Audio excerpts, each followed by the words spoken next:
Hi everyone, for this video, we are going to discuss symmetric group.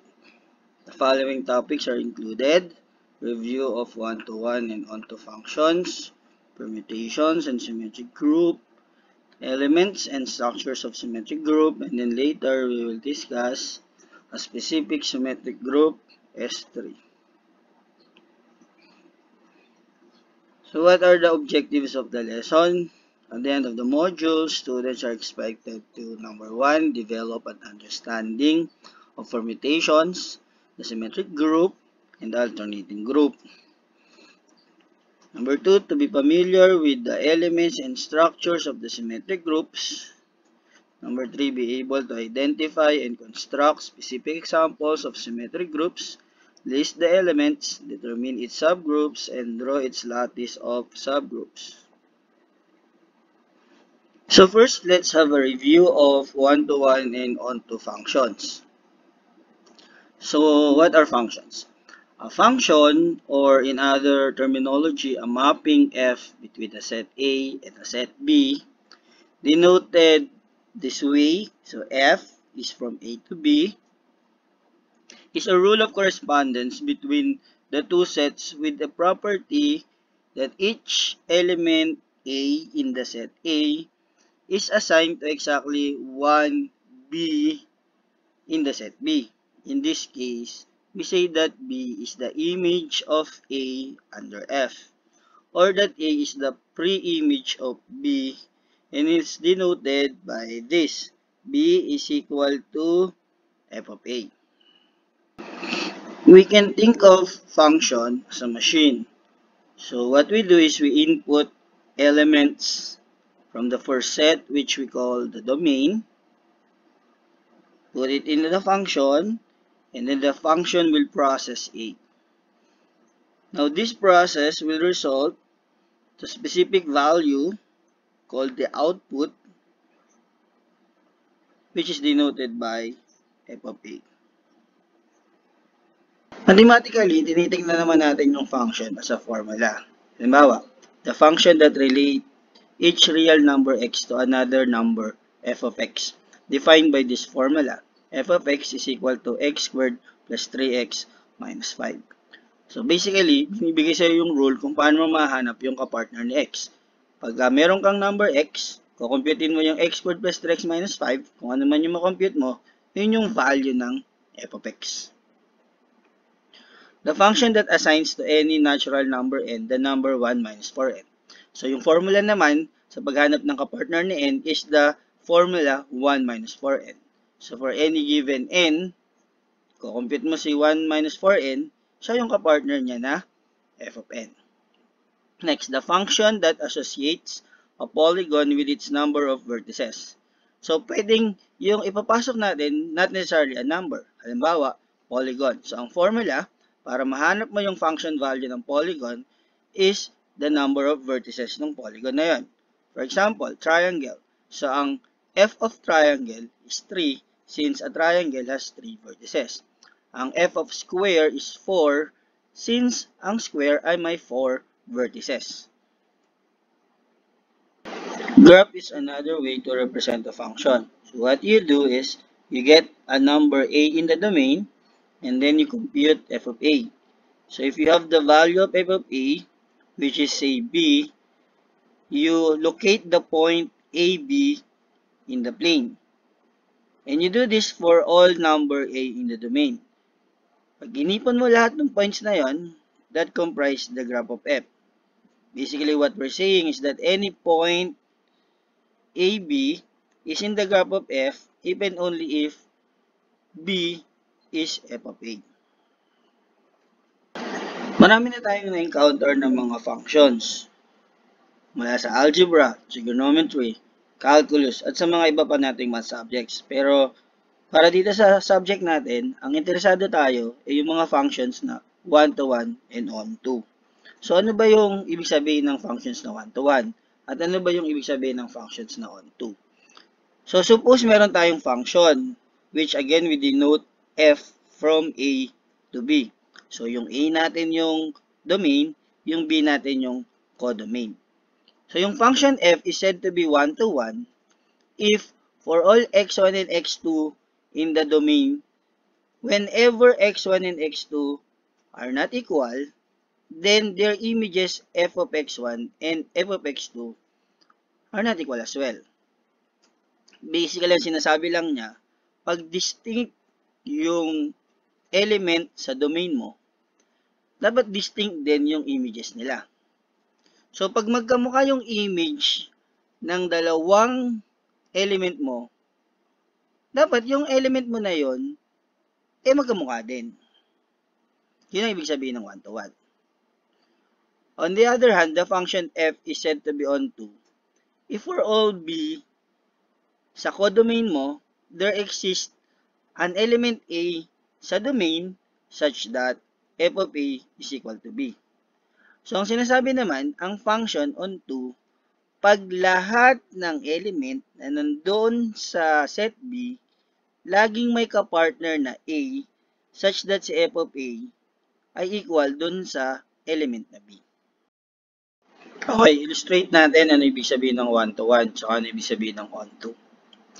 So, suppose meron tayong dalawang set, set A, set B, and between those sets, meron tayong function f.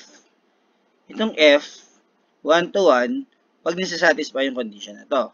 Pag meron kang dalawang magkaibang element sa domain, pag kinuha mo yung value ng f of x1, tsaka yung value ng f of x2, magkaiba yung dalawang element na yun.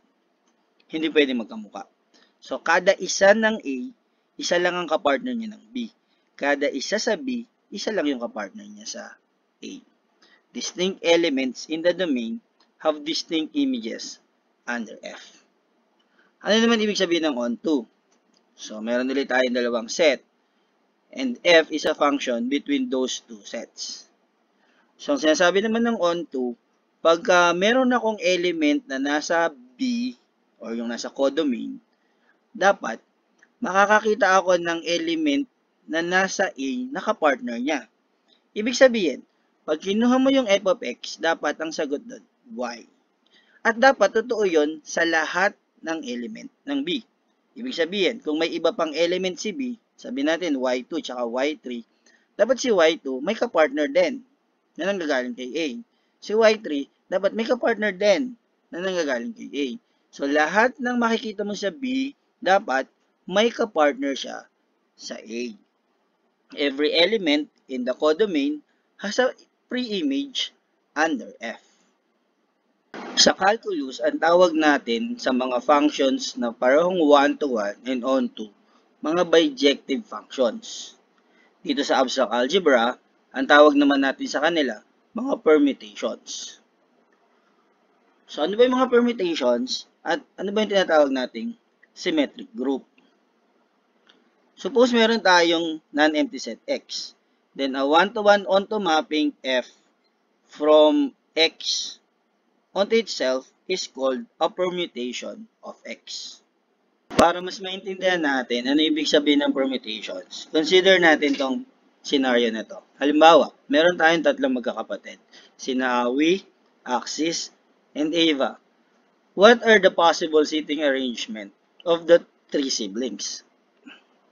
Una, pwede nating iupo muna si Awi, katabi niya si Axis, then katabi niya si Eva.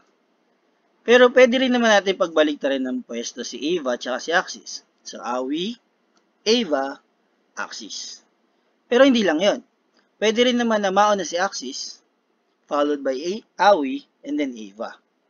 Again, pwede natin pagpalitin ng pwesto si Awi at si Eva. So, Axis, Eva, Awi. Pero, pwede rin naman na si Eva ang mauna. So, Eva, followed by, pwedeng si Awi, Axis, or pwedeng si Axis, then Awi. And these are the only possible seating arrangement.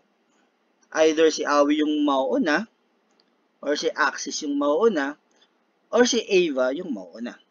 All in all, meron tayong 6 possible seating arrangement. In short, meron tayong 6 permutations ng Awi, Axis, at Eva. So, ang permutation pala ay act of arranging or rearranging the members of a set. Let's look at a mathematical example. So let's say X is the set containing the numbers 1, 2, 3, and 4. So what are the different permutations of X?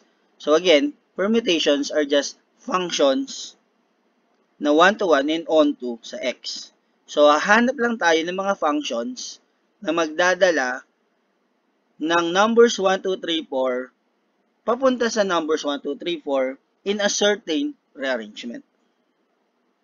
Una, pwede nating dalhin yung number 1, 2, 3, 4 to itself. So, yung function na yung 1, dadalhin niya kay 1, yung 2, dadalhin niya kay 2, yung 3, dadalhin kay 3, yung 4, dadalhin kay 4. To simplify the notation, lalagay natin yung 1, 2, 3, 4 sa taas, tapos yung nasa baba, yun yung magiging image niya. So, pag binasa natin to, yung 1, dadalhin kay 1, yung 2, dadalhin kay 2, yung 3, dadalhin kay 3, at yung 4, dadalhin kay 4. So, it's an example of a permutation on X. Let's have another one. Let's look at this function kung saan yung 1, dadalhin kay 1, yung 2, dadalhin kay 2, yung 3, dadalhin kay 4, at yung 4, dadalhin kay 3. So, pasimple natin yung notation. Lalagay natin yung 1, 2, 3, 4 sa taas. Tapos yung nasa baba, yung image nila. So, ang ibig sabihin nito, yung 1, dadalhin kay 1. Yung 2, dadalhin kay 2. Yung 3, dadalhin kay 4. At yung 4, dadalhin kay 3. So, basically, yung function na to, yung 1 at 2, na-fix. Pero yung 3 at 4, pinagbabaliktad or pinagpapalit. Yung bottom rows, pinapakita niya yung bagong arrangement ng mga elements of X. Kung gagawin natin lahat ng possible rearrangement, meron tayong makukuhang 24 different permutations. Ito lahat yon. You can just verify na ito na lahat ng mga possible rearrangement. Paano natin may isip na ito na nga lahat ng possible rearrangement? So, yung unang pwesto na 1, meron kang 4 na possible values. Pwedeng 1, pwedeng 2, pwedeng 3, pwedeng 4. Yung pangalawang value, which is yung image ni 2, meron ka na lang 3 possible values. Except yung mapipili mo doon sa napili mo sa una. Yung mapipili mo namang value sa pangatlo, which is yung image ni 3, meron na lang natitila sa yung 2 possible values. Yung pinili mo sa una at saka sa pangalawa, hindi nakasali. And lastly, dahil nailagay mo na yung 3 value sa image ng una, ng pangalawa at ng pangatlo, dun sa pang-4, isa na lang yung possible values. So all in all, meron kang 4 times 3 times 2 times 1 or 24 different permutations. At ito na lahat yung possible permutations na yon. So, lahat ng senaryo kung saan ang ginawa mong possible values ni 1 ay 1, ay itong unang column. Ito namang pangalawang column ay yung mga senaryo kung saan yung ginawa mong image ng 1 ay 2. Yung pangatlong senaryo, pag yung ginawa mong image ng 1 ay 3. At yung pang-4 na senaryo, pag ang ginawa mong image ng 1 ay 4. Yung una, i-fix mo yung 1. So, ang pwede mo na lang lagyan ng value ay yung 2, 3, at 4. Pero, nilagay mo na yung 1 na image ni 1. So, si 2, 3 na lang yung pwede niyang value. Pwedeng 2, pwedeng 3, or pwedeng 4. Pag nilagay mong value ni 2 ay 2, Si 3, dalawa na lang yung pwedeng scenario. Pwedeng 3 or pwedeng 4. So, all in all, ang mga possible images ay 2, 3, 4, 2, 4, 3, pag finix mo yung 2 na image. Pag nilagay mo naman na image nito ay 3, so pwedeng 3, 2, 4, or pwedeng 3, 4, 2. Pag nilagay mo namang value ni 2 ay 4, so pwedeng 4, 2, 3, 4, 3, 2. Ano naman ang mangyayari pag ginawa natin yung rearrangement in succession? Ibig sabihin, pagka-rearrange natin using one function or one permutation, yung naging result, gagawan ulit natin ng panibagong permutation. Example,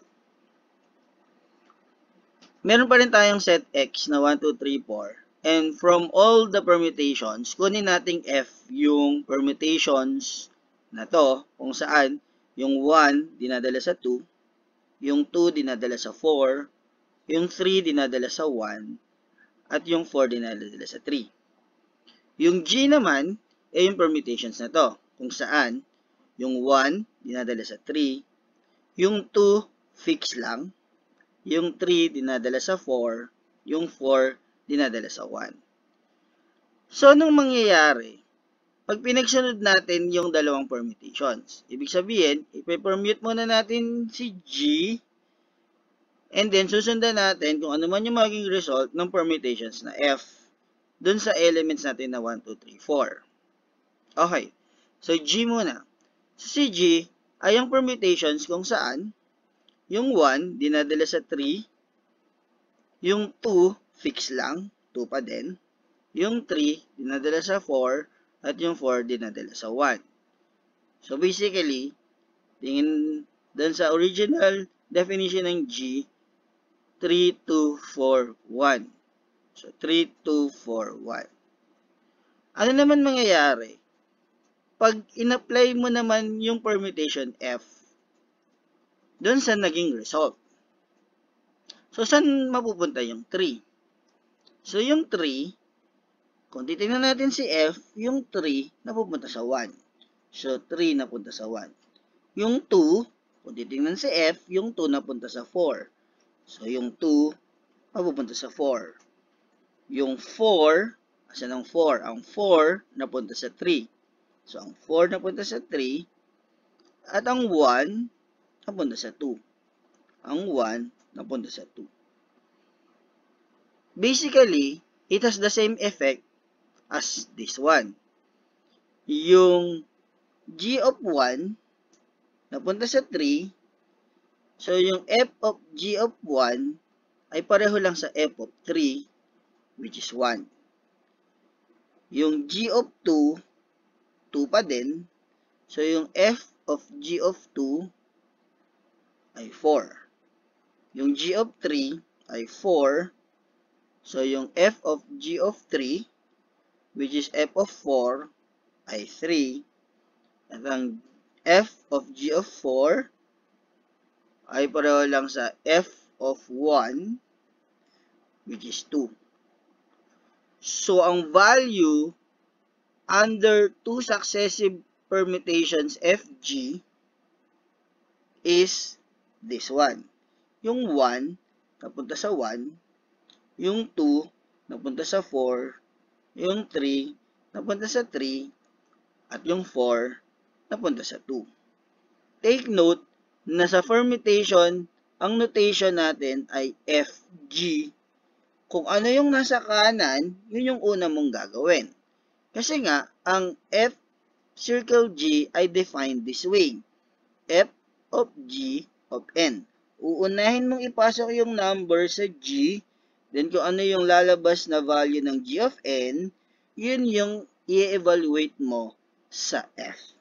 So, yun yung composition FG. Mauuna kay G, followed by F.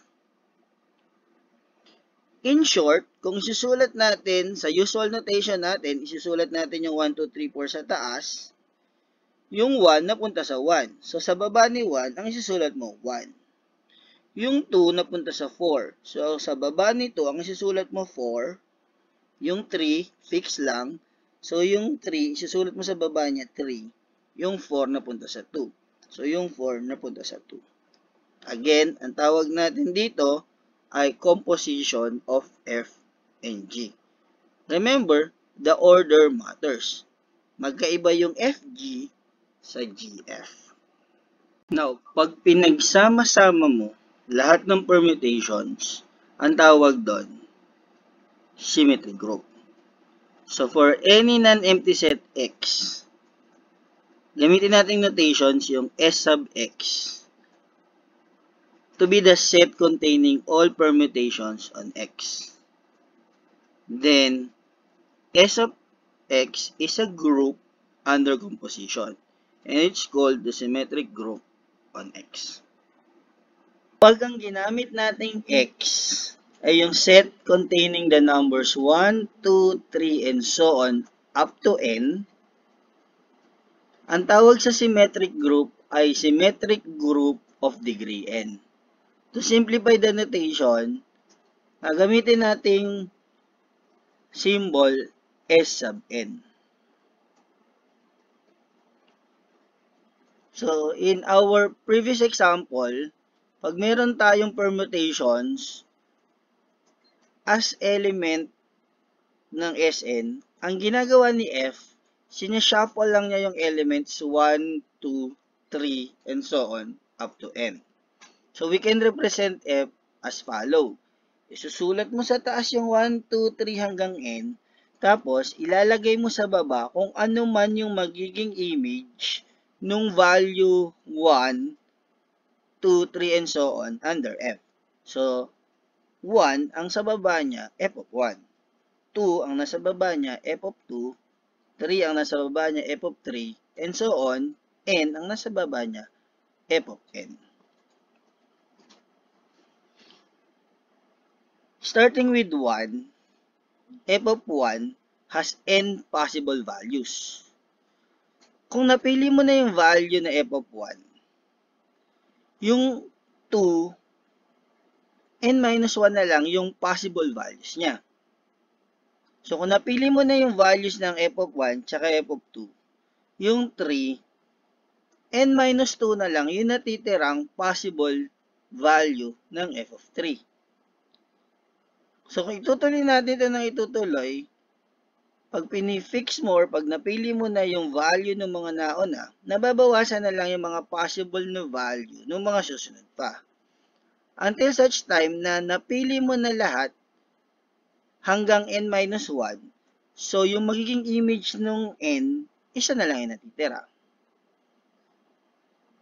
So, ang lahat ng possible value na pwede mong makuha ay N, N minus 1, N minus 2, and so on and so forth, times 2, times 1, which is N factorial. Yun lahat yung possible arrangement ng 1 up to N. And yun lahat yung total number of permutations ng S sub N. So, ang order ng group Sn is simply N factorial. So, kung babalikan natin yung example natin kanina kung saan ang x natin ay equal sa 1, 2, 3, 4, ang S4 would consist lahat ng 24 permutations na pinakita natin kanina. Now, let's look at the elements and structures of the symmetric group. Let's go ahead and define what a cycle is. Let x1, x2, and so on up to xr be distinct elements of the set 1, 2, 3, and so on up to n, where r are any numbers between 1 to n. The r cycle x1, x2, x3, and so on up to xn is the permutation that maps x1 to x2, x2 to x3, x3 to x4, and so on, xr minus 1 to xr, xr back to x1, and leaves all elements of the set 1 to n not among these numbers x1 up to xr. Fixed. Ibig sabihin, paikutin lang niya yung value from x1 up to xn. Lahat ng wala sa x1 up to xn, i-fix lang ng cycle. Cycle ang tawag sa kanya kasi pinapaikot mo lang yung value. For instance, sabihin natin yung meron tayong cycle x1, x2, x3, x4, x5, x6. So by our notation, ang ibig sabihin nun, yung x6, imamap niya pabalik dun sa x1. So pwede natin siyang tingnan as paikot. x1 to x2, to x3, to x4, to x5, to x6, and then back to x1. Take note na cycle representation is not unique kasi pwede naman ako mag-start sa x2 and I can still have the same cycle. x2 map to x3, map to x4, map to x5, map to x6, map to x1, and then yung x1 babalik kay x2. So, I have the same cycle as before. Or pwede na ako mag-start sa x3, or pwede rin sa x4 mag-start, or sa x5, or sa x6. So, kung sa x6 ako mag-start, x6 map to x1, so that's x6 to x1, and then to x2, and then to x3, and then to x4, and then to x5, and then x5 is mapped back to x6. So, paikot-ikot lang. That's why it's called a cycle. For n less than 10, we can actually omit the commas and simply write x1, x2, and so on up to x3. Again, pwede lang yun pag yung digits na ginagamit natin between 1 to 9 lang. Pag ang digits natin greater than 9, hindi na pwede. So, balik tayo dun sa may comma as separator. This representation actually simplifies how we write permutations. For example, tingnan natin yung unang permutation na to. 1 is into 2, 2 is into 4, 3 is into 1, and 4 is into 3. So, we can write that as cycle. Paano? So, let's start with 1. Titingnan lang natin kung saan dinadala yung 1. Yung 1 dinadala sa 2. So, susulat natin 1, 2. Tapos yung 2 dinadala sa 4. So, after ng 2, isusulat natin 4. And then, instead of going to 3, jump tayo sa 4 kasi yung last digit natin is 4. So, yung 4 dadalhin sa 3. So, ang katabi ng 4, 3. Tapos, yung 3 dadalhin sa 1. So, bumalik na ako sa 1. So, I can now close this parenthesis kasi ang ibig sabihin nun, yung 3 babalik na sa 1. So, paikot-ikot na ako. 1 to 2, 2 to 4, 4 to 3, 3 to 1, and so on and so forth. Again, yung representation na to hindi unique. Pwede ako mag-start sa 2. Kung mag-start ako sa 2, so, yung 2 dadalhin sa 4. So, I write 2, 4, and then 4 goes to 3. So, 2, 4, 3. After ng 3, 3 goes to 1. So, 3 goes to 1, and then 1 goes to 2. Since dito ako nag-start sa 2, that means after ng 1, i-close ko na kasi babalik na ako dun sa 2. So, it can be written also as 2, 4, 3, 1. Or, pwede ako mag-start sa 3. 3 goes to 1. 1 goes to 2. 2 goes to 4, 4 goes to 3. So, 3, 1, 2, 4, 3. So, balik nga ako sa 3. So, 3, 1, 2, 4. Or, pwede nga ako sa 4 mag-start. So, 4, 3, 1, 2. Take note, this 3 can be derived from the first by simply transposing 1 on the far end. Or, ibig sabihin, sisimulan mo lang sa 2. 2, 4, 3, 1. Then, start ka sa 1. From here, 4, 3, 1, 2. Which is this one. So you can actually get the other cycle from the first cycle. So now let's take a look at this one. 1, 2, 3, 4. 1 is sent to 1, so 1 is fixed. 2 is sent to 4.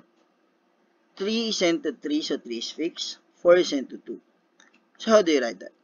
Now, if you write this as cycle, since 1 is sent to 1, you no longer need to write 1 because 1 is fixed. Again, any number not appearing on a cycle is fixed. So you start with 2. So 2 is sent to 4, so you write 2, 4. But 4 is sent back to 2. So you close the cycle because this 4 will now be sent back to the first entry, which is 2. 2, 4. But if you start with 4, 4 goes to 2, and then close it because 2 will be sent back to 4. So 2, 4 is the same as 4, 2. Now, let's look at the third example. The third example is 1 is fixed, 2 is fixed, 3 is fixed, 4 is fixed. So all of them is fixed. So if you don't write anything, then you don't know what the permutation is. For that purpose, you can write just 1. So it means 1 is sent to 1, the rest is fixed. 2 is sent to 2, the rest is fixed. Or you can also write it as 3 is sent to 3, the rest is fixed. 4 is sent to 4, the rest is fixed. So any one of these 4 can mean this permutation. For simplicity, of course, we always just write it as 1, a number which fixes 1, and then fix the rest. Now, if x1, x2, up to x3, and y1, y2, up to ys are 2 cycles, such that any number from 1 to n is either moved only by the xi's or by the yi's, meaning no elements from 1 to up to n is moved by both of the cycles, the 2 cycles are called disjoint. For example, 1, 2, 3, and 4 moves the number 1 to 4, while 5, 6, 7, 8 moves the number 5 to 6. So no element from 1 to 8 is moved by both of the cycles. Either you're moved only by 1, 2, 3, 4 or by 5, 6, 7, 8. Hence, the 2 cycles are disjoint. On the other hand, the cycles 1, 2, 3, 4 and 4, 5, 6, 8 are not, because 4 is moved by both of the cycles. Interestingly, every permutation can be written as product of disjoint cycles. Let's take a look at some examples. Let's take the first one. The first one is actually equivalent to this. So how do you get it? You start with 1. 1 goes to 3, so you write 1, 3. And then you look at 3. 3 goes to 1. So you're back with your first number.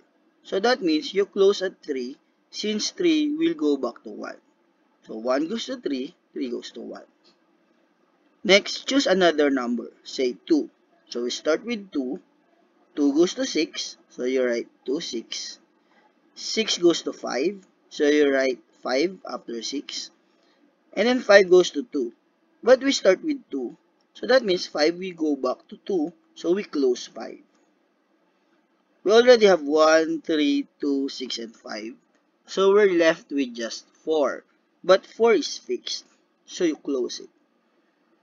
But of course, if 4 is fixed, no need to write 4. So you can just write it as 1, 3, 2, 6, 5. Take note that this permutation have the same effect as these permutations. Hence, they are equal. And they are disjoint. Because the first cycle moves only 1 and 3, while the second cycle moves only 2, 6, and 5. So no number is moved by both of the cycles. Let's look at the second example. So we have here 1 goes to 3, 2 to 5, 3 to 7, 4 is fixed again, 5 to 2, 6 to 8, 7 goes to 1, and 8 goes to 6. So how do you write that as cycle? You start with 1, and then you keep track where the next value goes according to the permutation. So let's start with 1. 1 goes to 3, 3 goes to 7, 7 back to 1. So that means you have one cycle, 1, 3, 7, and it goes to 1. So that's 1, 3, 7. 2 goes to 5, 5 goes to 2. So you're back with 2. So that's 2, 5. So we're already done with 1, 2, 3, 5, and 7. 4 is fixed, so no need to write that down. 6 goes to 8, and 8 goes to 6. So 6, 8 is another cycle. So we write this as 1, 3, 7, 2, 5, 4, and 6, 8. Again, we can omit 4 and just write 1, 3, 7, 2, 5, 6, 8. 1 goes to 3, 3 goes to 7, 7 goes to 1. 2 goes to 5, 5 goes to 2. 6 goes to 8, 8 goes to 6. 4 is not among the list, so 4 is fixed. These 3 cycles, as you can see, are disjoint since this cycle moves only 1, 3, 7, fix the rest. The middle cycle moves only 2 and 5, fix the rest. And the last cycle moves 6, 8, while the rest are fixed. So no number between 1 to 8 is moved by any two of the cycles or all of the cycles. Let's look at the last example. So here, we have a permutation that moves 1 to 2, 2 to 7, and 7 to 1. That's one cycle. 3 goes to 4, 4 goes to 6, 6 goes to 9, 9 goes to 5, 5 goes to 8, 8 goes to 3, so we're back with 3. So that's another cycle. So we can write that as 1 to 7, meaning 1 goes to 2, 2 goes to 7, 7 goes back to 1.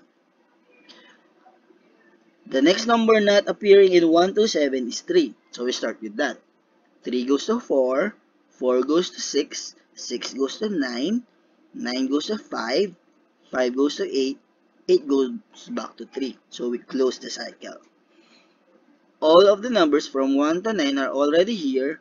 So these two cycles, which are disjoint, is the same as these permutations. There's another way of writing permutations, and that's through transposition. A two-cycle that just interchanges two elements is called a transposition. Now, if n is greater than or equal to 2, then any cycle in the symmetry group can be written as a product of transpositions. Let's see why this is true. The identity element can be written actually as 1, 2, 1, 2. The cycle 1, 2 sends 1 to 2 and 2 to 1. So if you compose another cycle 1, 2 into that, what will happen? So 1 goes to 2 from this first cycle, and then 2 goes to 1 from the second cycle. So 1 goes to 1. So 1 is fixed. Now 2 goes to 1 from the first cycle, and then from the next, 1 goes to 2. So 2 goes to 1 to 2, so 2 is fixed.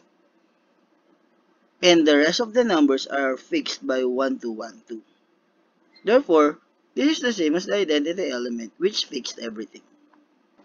Now let's look at a general scenario. Let's say we have the cycle x1, x2, and so on up to xr. This can actually be written as the transpositions x1, xr, x1, xr minus 1, and so on and so forth, x1, x3, x1, x2. Meaning, you start with the first element. So, all transposition starts with x1. And then, each is being moved to start with xr, going back up to x2. So, xr minus 1, and so on up to x2. So, that's x1, xr, x1, xr minus 1. So, we're going back. And so on and so forth, x1, x3, until x1, x2. This product of transpositions is actually the same as this cycle. Let's look at what's happening here. If I have, say, the number x1, x1 will be sent to x2, but there's no x2 here. So that means x2 will be fixed by any of these transpositions starting from this second to the last one after the first. So x1 is moved to x2. So as a cycle, you write x1, x2. And then what happens to x2?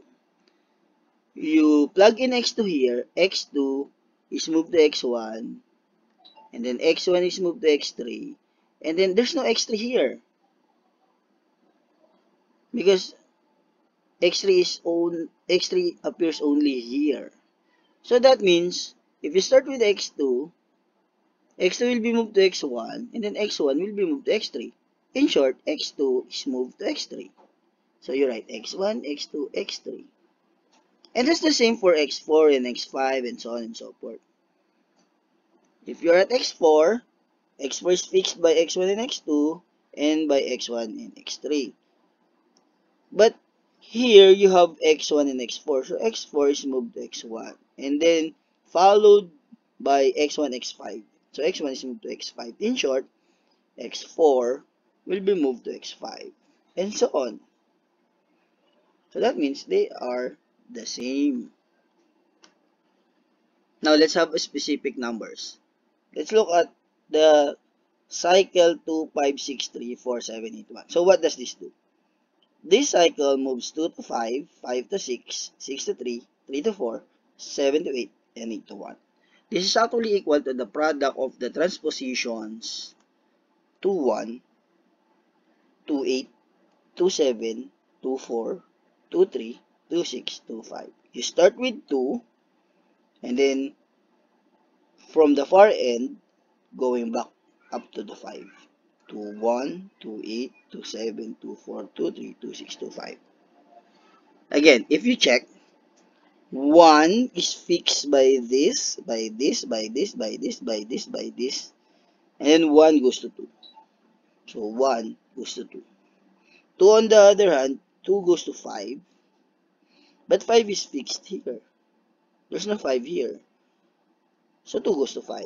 So 2 is followed by 5. Now let's look at 5. 5 goes to 2, and then here 2 goes to 6. But here there's no 6. So 5 goes to 6. So after 5, 6. So where the 6 goes? 6 will be fixed by this one. We always start at the rightmost part because that's the rule of composition, right? So 2, 2, 5 fixes 6. So 6 goes to 6, and then here 6 goes to 2. Here 2 goes to 3. Here there's no 3, there's no 3, there's no 3, there's no 3. So we start with 6, we end up with 3. So 6 goes to 3. 6, 3. How about 3? 3 is here. So 3 goes to 2, and then 2 goes to 4. There's no 4 here, so 3 goes to 4. 3, 4. How about 4? There's no 4, there's no 4, there's no 4, 4. 4 goes to 2, followed by 2 goes to 7. So 4 goes to 7. How about 7? 7 goes to 2, 2 goes to 8. So 7 goes to 8. 7 goes to 8. How about 1? There's no 1 here, there's no 1 here, 1 is here, so 1 goes to 2. 1, but our starting point is 2, so we close 1. 1 goes to 2. How about this one? 1, 3, 7, composition 2, 5, 6, 8. So it's a cycle that sends 1 to 3, 3 to 7, 7 back to 1. And then 2 goes to 5, 5 goes to 6, 6 goes to 8, 8 goes back to 2. But if we look at 137 only, we can actually write 137 as 1713. You start with the first element and then pair it with the rest of the numbers starting with the far end. So 1, 7, close, 1, 3, close. On the other hand, 2, 5, 6, 8 is the same as this. 2 and 8. So 2, 8. 2 and 6. 2, 6. 2 and 5. 2, 5. You start with 8 and then 6 and then 5. Going back. From the far end, going back. Start, far end, going back. 2, 8, 2, 6, 2, 5. So all in all, these two cycles is the same as this 5, transpositions. Okay, check. 1 goes to 7. No. 1 goes to 3 rather, because 3 is here. So 1 is fixed. 1 goes to 3. And then no 3 here. So 1, 3. How about 3? Fix. 3 goes to 1, 1 goes to 7. So 3 goes to 7. How about 7? Fix. 7 goes to 1. But we start with 1. So you close. 1, 3, 7. Now how about this 2? If I have 2, 2 goes to 5, and then 5 is fixed. So I have 2, 5. 5 goes to 2, 2 goes to 6. So 5 goes to 6. 6 is fixed here. 6 moves to 2 here. 2 goes to 8 here. So 6 goes to 8. 6, 8. 8 is fixed. 8 goes to 2. And then 2 is fixed. So 8 goes to 2. 8 go back to 2. So they are the same. A permutation is even if it can be written as the product of an even number of transpositions. It is odd if it can be written as a product of odd number of transpositions. So in our previous examples, we're able to write number 3 as product of 1, 2, 3, 4, 5, 6, 7 transposition. So number 3 is an odd transposition. Number 4 is written as product of 1, 2, 3, 4, 5 transposition. So number 4 is also an odd transposition or an odd permutation. No permutation is both even and odd. If you're an odd permutation, you cannot be even. If you're an even permutation, you cannot be odd. So for n greater than or equal to 2, if we collect all the even permutations and denote the set by an is actually a subgroup of Sn called the alternating group of degree n. Now, since all in all, there are n factorial elements in Sn, and there are half which are even permutations, so the number of elements of An is equal to n factorial divided by 2. Let us now look at the symmetric group S3.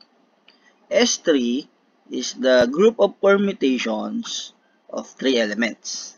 So let X be the set containing 1, 2, and 3. So what are the possible arrangements of the set X? First is you fix 1 to 3. So fix 1, fix 2, fix 3. So that's written as 1, 2, 3. Next, you can rotate the numbers 1 to 3. So 1 goes to 2, 2 goes to 3, 3 goes to 1. Or you can rotate it the other way around. So it could be 1 goes to 3, 2 goes to 1, 3 goes to 2.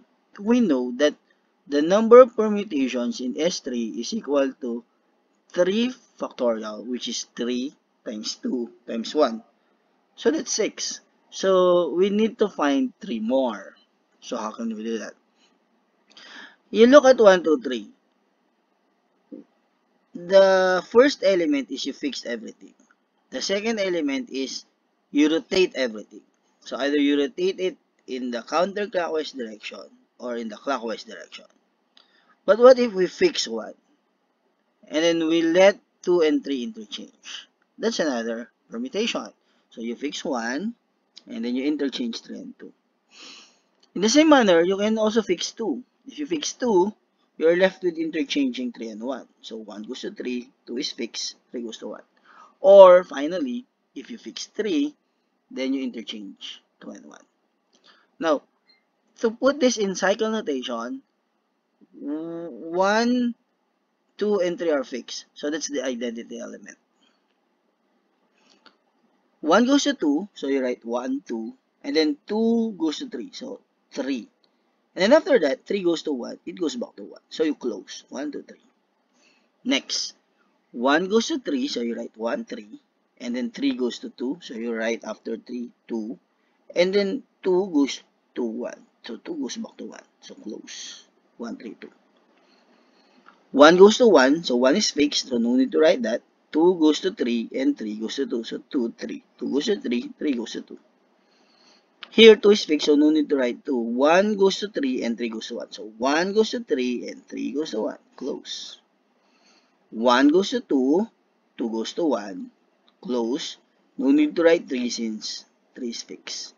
Therefore, in cycle notations, S3 are the following. The identity element, the one that rotates 1, 2, and 3, and then the other rotation, and then one is fixed, and then 2 is fixed, and then 3 is fixed. 1, 1, 2, 3, 1, 3, 2, 2, 3, 1, 3, and 1, 2. But 1, 2, 3 can be written as 1, 3, 1, 2. So, as product of transposition, 1, 2, 3 is 1, 3, 1, 2.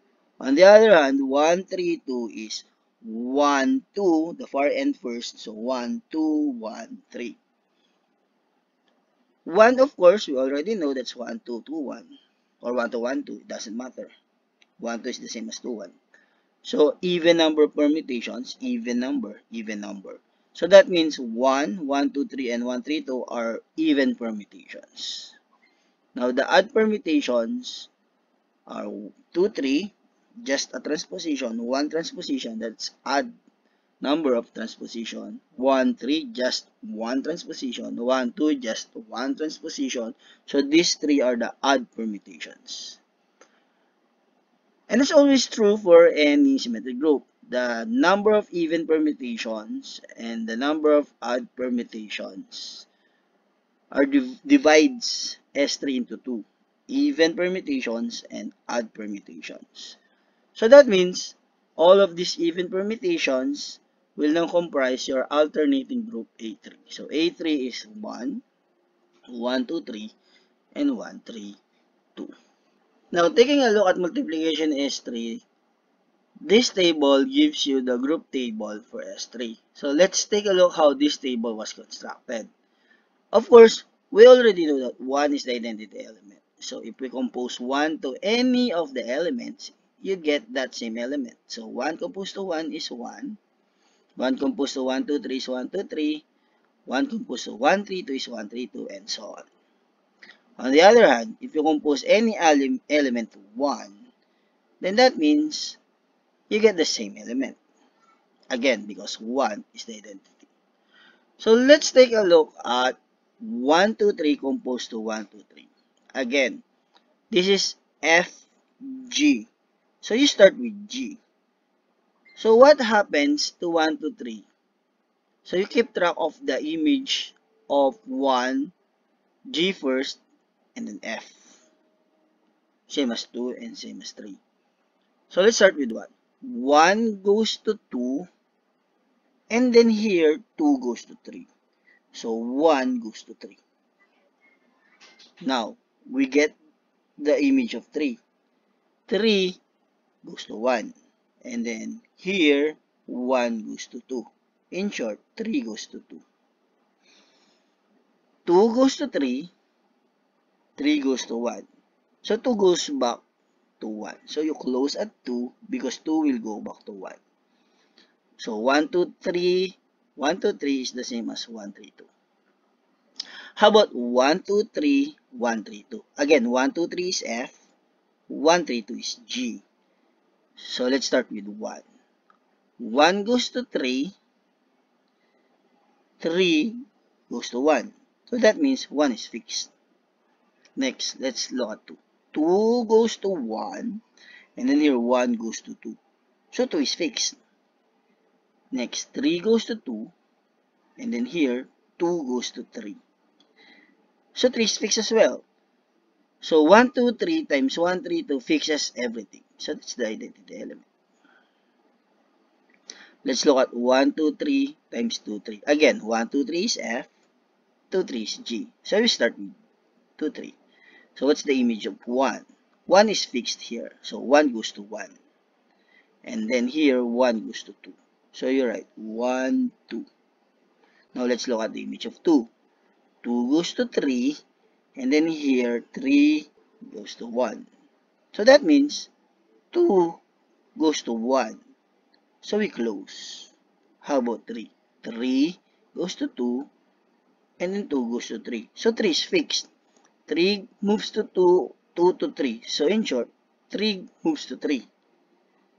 So 3 is fixed. So just write 1, 2.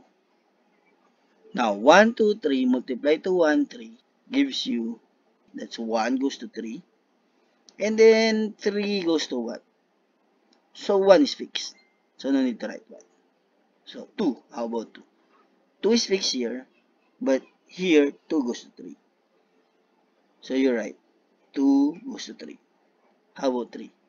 3 goes to 1, and then 1 goes to 2. So 3 goes back to 2. So close. And finally, 1, 2, 3 times 1, 2. So let's look at 1. 1 goes to 2. 2 goes to 3. So you write 1, 3. 1, 3. Now, how about 3? 3 is fixed here. Here, 3 goes to 1. So 3 goes to 3 here. Then the 3 goes to 1 here. So 3 goes back to 1. So close. So 1, 2, 3 times this set is this accordingly. You can multiply 1, 3, 2 to each of these, and you get this row, and so on and so forth. The summary of this computation is given here. You can check that, for example, let's say 2, 3 times 1, 2, 3. How do you compute 2, 3 times 1, 2, 3? So look at the image of 1. So this is F and this is G. So you start with G. So 1 goes to 2 and then move here. 2 goes to 3. So in short, 1 to 2, 2 to 3. So 1 goes to 3. How about 3? 3 goes to 1 and 1 is fixed here. So 1 goes to 1. So 3 goes to 1, 1 goes to 1. In short, 3 goes to 1. So since you start with 1 and then 3 goes to 1, you close. 2 goes to 3 and then 3 goes to 2. So 2 is fixed. So no need to write 2. So 1, 3. How about 1, 3 times 1, 2? Let's take 1, 3 times 1, 2. So 1 goes to 2, 2 goes to 2. Because 2 is fixed by 1, 3. So 1 goes to 2. Next, 2 goes to 1, and then 1 goes to 3. So 2 goes to 3. So you write 2, 3. How about 3? 3 is fixed here. So 3 goes to 3, and then 3 goes to 1. So 3 will go back to 1. So you close. So 1, 3, 1, 2 is the same as the cycle 1, 2, 3. You do all this multiplication here, and you summarize, you get this table. That's the group table for S3.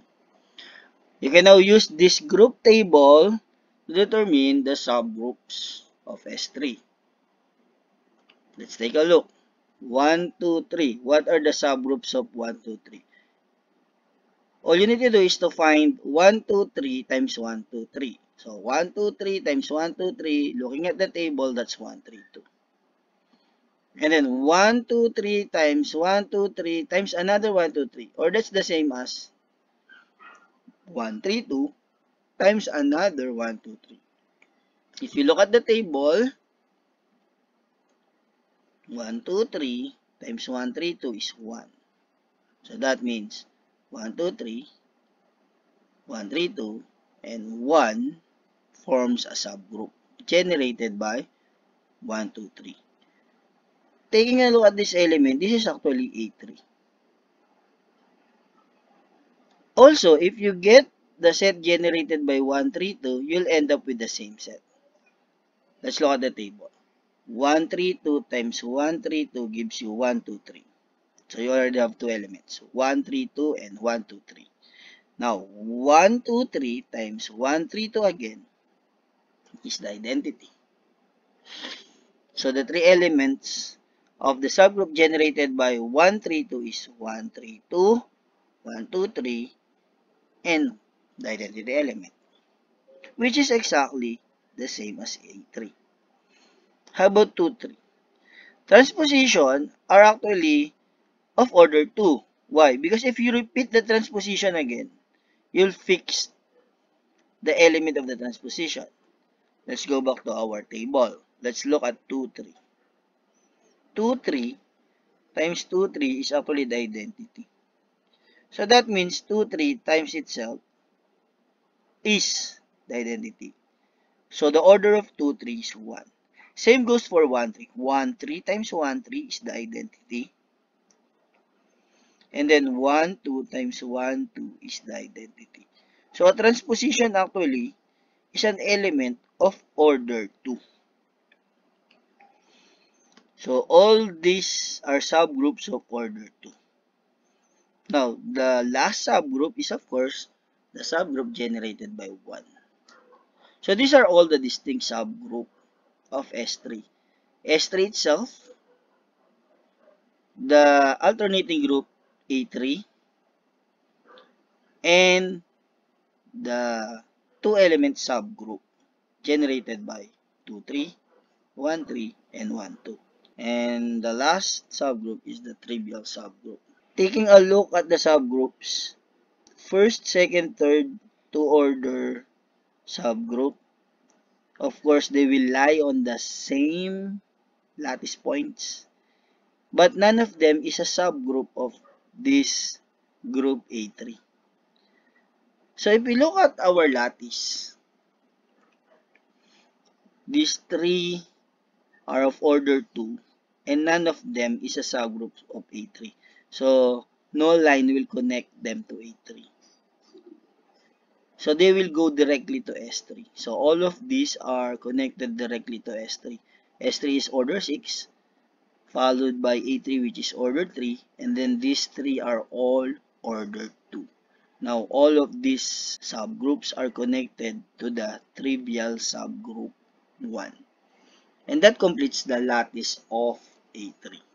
This actually gives us the complete map of symmetric group of 3 elements. All lessons discussed can be found on the following reference material: Dummett and Foote, Abstract Algebra; Fraley, a first course in Abstract Algebra; Gallian, Contemporary Abstract Algebra; and Saracino, Abstract Algebra, a first course. That's it, guys. Thank you for watching this video. I hope this video helps you understand more about symmetry group or the group of permutations. See you next time.